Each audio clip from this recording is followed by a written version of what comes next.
Bonjour à toutes et à tous, bienvenue chez Spiralide. On se retrouve pour la suite des significations des cartes de l'oracle de la Triade, ici de la carte numéro 41 à 45. Les précédentes significations se trouvent dans la playlist qui s'intitule l'oracle de la Triade. Donc j'espère que cette vidéo vous aidera à mieux comprendre les cartes pour celles et ceux qui souhaitent apprendre cet oracle qui s'initie dans l'oracle de la Triade. N'hésitez pas à me laisser un commentaire pour me faire un retour, pour me dire si vous avez apprécié ce format. Donc c'est parti, je vous souhaite un bon visionnage. Carte numéro 41, équité. Alors les mots-clés de cette carte sont mesure, équilibre, diplomatie, harmonie, guérison. Cette carte peut également parler de la santé.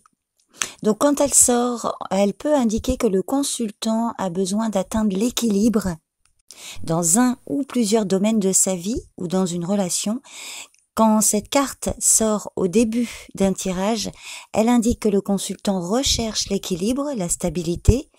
Au milieu d'un tirage, le consultant est en passe d'y arriver et en fin de tirage, le consultant tend vers un équilibre qui doit être encore travaillé ou alors que le consultant a atteint l'équilibre qu'il recherchait.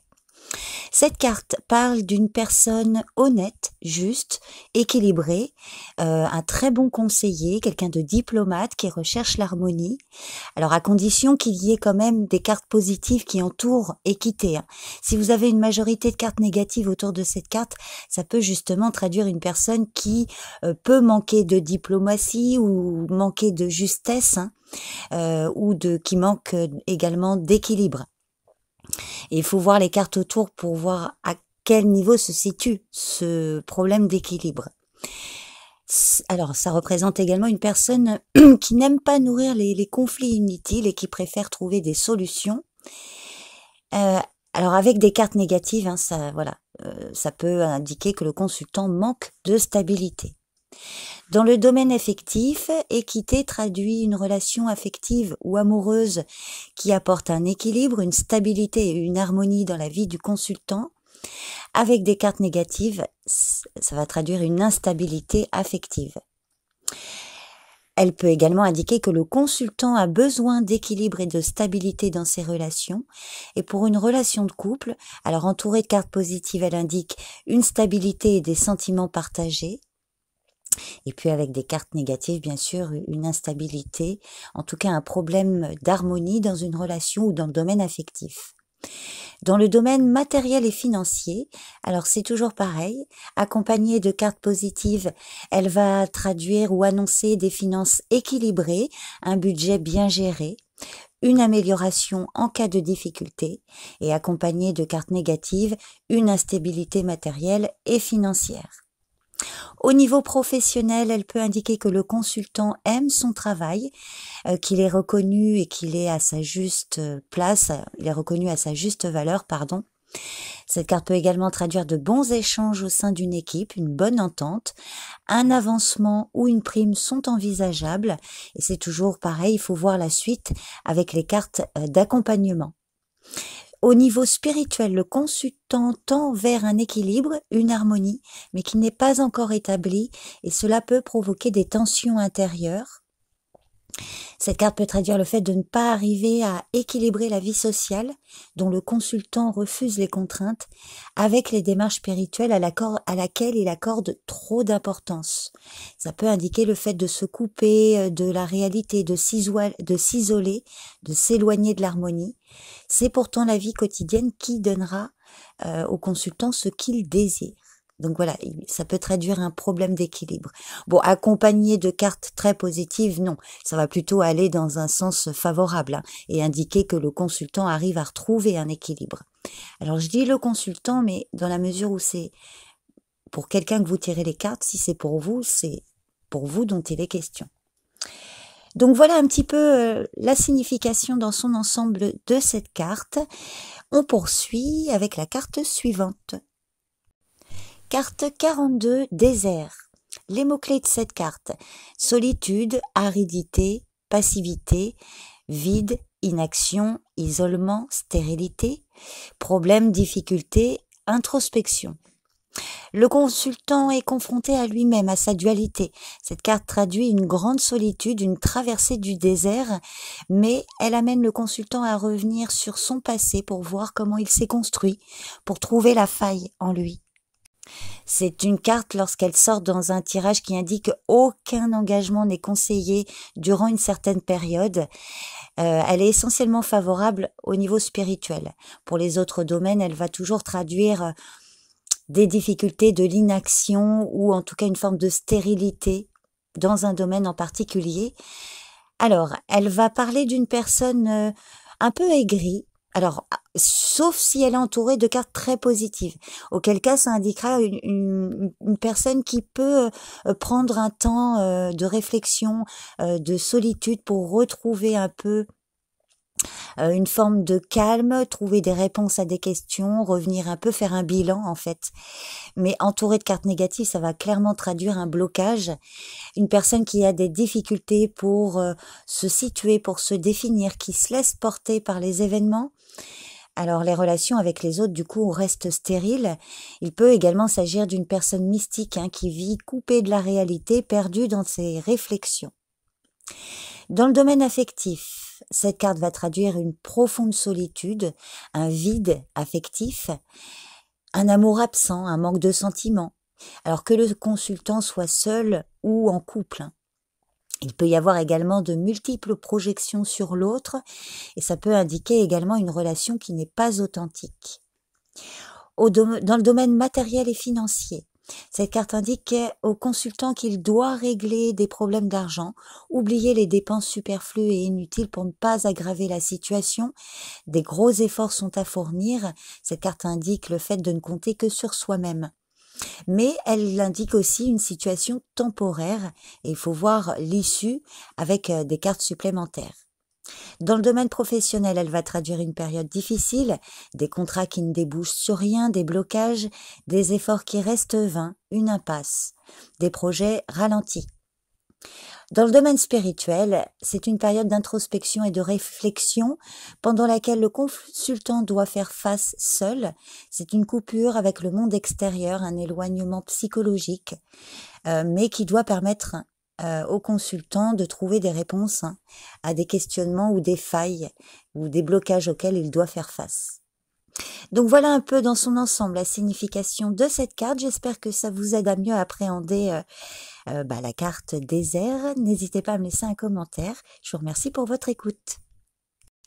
Carte 43, clé. Alors les mots-clés de cette carte: ouverture, fermeture, découverte, solution, issue, dénouement, accomplissement. Dans un tirage, elle indique que le consultant a choisi de vivre cette expérience pour comprendre, avancer et évoluer. Donc quand elle sort, elle indique que le consultant est capable de surmonter et de résoudre la situation malgré les embûches. Il est sur un bon chemin. Cette carte évoque une solution, un dénouement, une issue positive.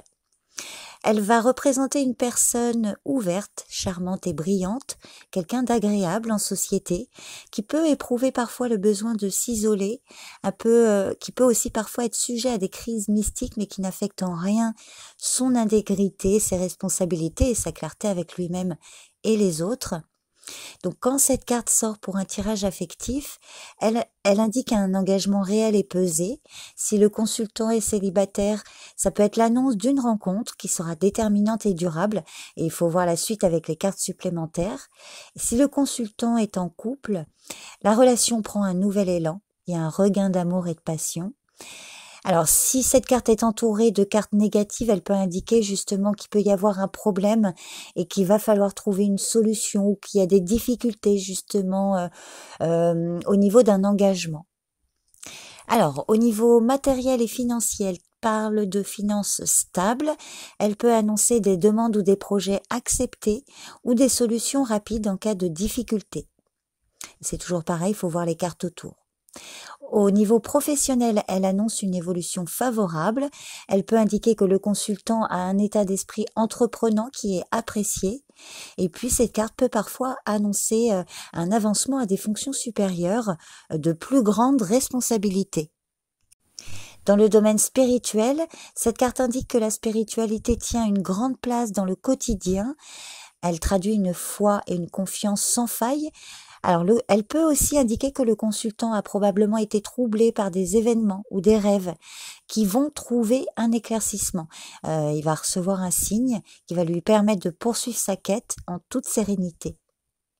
Alors, par exemple, si vous avez la carte clé associée à la carte numéro 2, par exemple, isolement, ça va traduire un retard. Si vous avez par exemple la carte 14, un homme, là ça peut indiquer qu'un homme apportera une aide ou des conseils. Et puis si c'est la carte 25, femme, ça peut être une femme qui apportera des conseils. Avec une carte négative par exemple, comme la carte 38, la carte arme, ça peut indiquer que quelqu'un vous met des bâtons dans les roues. Et puis avec une carte par exemple, la carte 42, le désert, on a dit que les efforts restent vains. Vous voyez, il y a toujours quelque chose qui pose problème. Si elle est avant une carte positive, ça veut dire qu'il y a vraiment un dénouement favorable.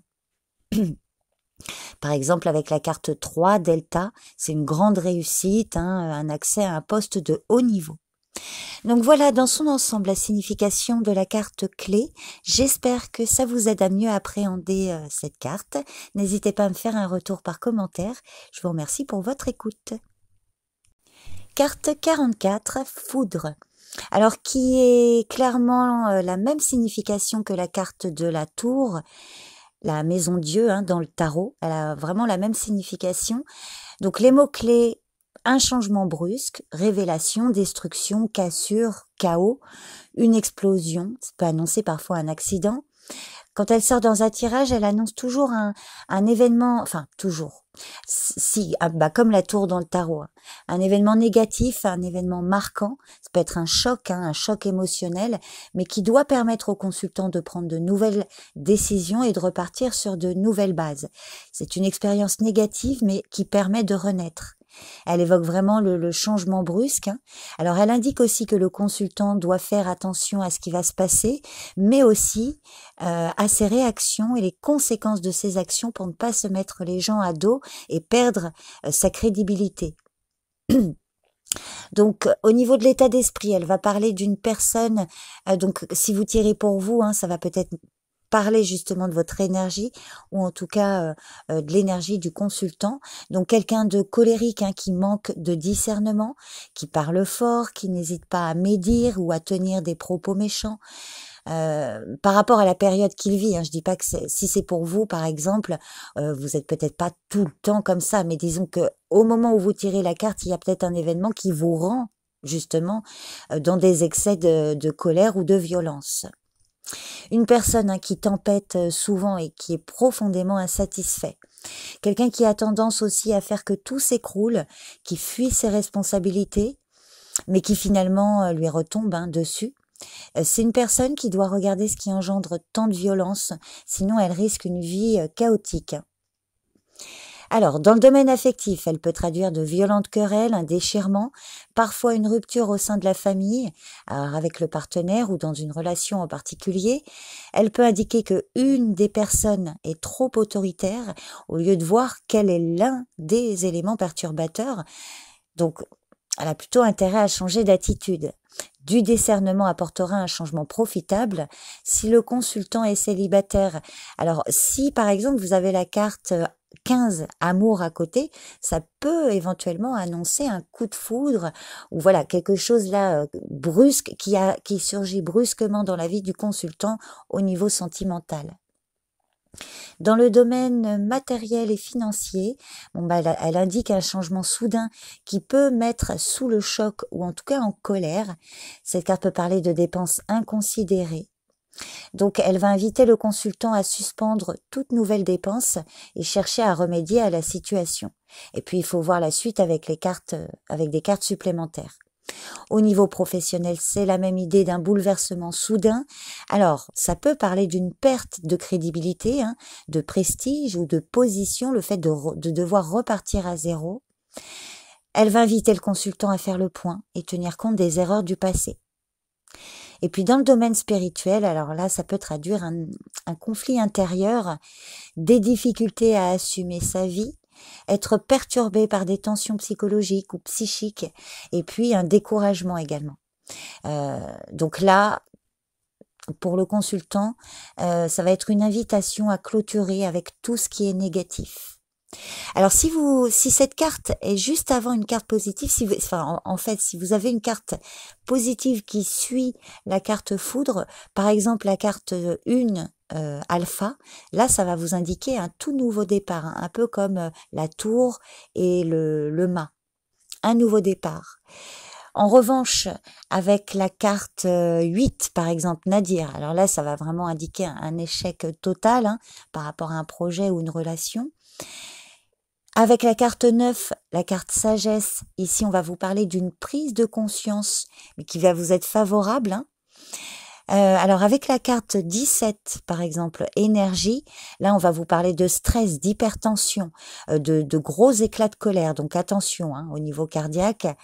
Et puis avec la carte, par exemple, qui est très positive, hein, la carte numéro 29, évolution, là ça va vous parler d'une évolution inattendue. Donc voilà dans son ensemble la signification de cette carte. J'espère que ça vous aide à mieux comprendre l'oracle de la triade. N'hésitez pas à me faire un commentaire pour me faire votre retour. Je vous remercie pour votre écoute. Carte 45, le temps. Les mots-clés de cette carte, durée, inertie, longueur, déroulement. Elle peut parler du passé, du futur, la patience également. Donc quand elle sort en début de tirage, cette carte indique que le consultant doit faire preuve de patience. Il y a quelque chose qui prend du temps. Et lorsqu'elle sort en fin de tirage, elle indique que le consultant récolte enfin le fruit de ses efforts. Donc cette carte peut parler du passé. Une personne du passé ou une situation qui s'est produite dans le passé. Alors, elle évoque une personne qui pense beaucoup mais qui agit peu, quelqu'un de cérébral, qui supporte mal le changement, hein, quelqu'un qui s'attache à ce qui est acquis et qui a tendance à se cristalliser dans son nid douillet et ça peut parfois entraîner des crises dépressives. Alors c'est quelqu'un malgré tout de fidèle. Alors sauf s'il y a quand même une majorité de cartes négatives autour, hein. Là ça va parler de quelqu'un vraiment qui ne bouge pas, hein, qui stagne par exemple. Alors, dans le domaine affectif, cette carte peut indiquer un arrière-plan lourd et pénible, une relation du passé qui s'est soldée par un échec et que le consultant ressasse. Cette carte peut également indiquer une personne fidèle qui a pour idéal le mariage, la famille, mais qui arrivera tardivement à constituer un couple. Et puis quand cette carte sort dans un tirage, elle peut indiquer au consultant de faire attention à la passivité s'il est en couple par exemple ou dans une autre relation parce qu'il y a un risque de monotonie et de lassitude. Dans le domaine matériel et financier, alors cette carte peut indiquer des difficultés passagères qui peuvent se présenter, par exemple une rentrée d'argent retardée ou bloquée. Et puis, selon les cartes autour, elle peut indiquer une tendance à l'avarice ou une attitude passive face à la résolution des difficultés. Dans le domaine professionnel, elle va traduire une évolution freinée, ralentie. Elle peut indiquer parfois une activité temporaire, hein, qui ne dure qu'un temps. Ou alors, un manque d'ambition de la part du consultant, une forme de passivité, ou encore une carrière qui se stabilisera tardivement. Au niveau spirituel, cette carte indique une démarche spirituelle très présente, une foi solide. Ça peut parler le fait de penser, de philosopher, voyez, d'écrire. Parce que je vous avais dit au début que ça peut parler d'une personne cérébrale. Elle traduit le besoin régulier de s'isoler du monde. Alors par exemple, associé à la carte 6 qui parle de racines, donc du passé aussi quelque part, cette association peut indiquer au consultant qu'il faut vivre dans le présent, et laisser le passé derrière lui. Avec la carte 7, la porte, là, va indiquer vraiment que c'est enfin le bout du tunnel. Alors en revanche, hein, avec par exemple la carte 26 qui parle d'épreuve, enfin la carte épreuve, là ça va indiquer des retards dans la réalisation des projets. Avec la carte 35, nécessité, elle va dire au consultant qu'il doit faire preuve de patience. Bon, alors avec la carte 42, hein, le désert, là, ça indique quand même de retard très important, hein, beaucoup de retard. Et puis avec la carte 51, retour, qu'on n'a pas encore faite d'ailleurs, au moment où je fais cette vidéo, la carte numéro voilà 51, retour, là ça vous parle d'une inertie, l'impossibilité d'avancer, une stagnation de la part du consultant ou dans un projet. Donc voilà un petit peu dans son ensemble la signification de cette carte. J'espère que vous aurez apprécié ce format et que ça vous aide à mieux appréhender les cartes de la triade. N'hésitez pas à me faire votre retour par commentaire. Je vous remercie pour votre écoute. Je vous dis à bientôt chez Spiralide. Bye bye.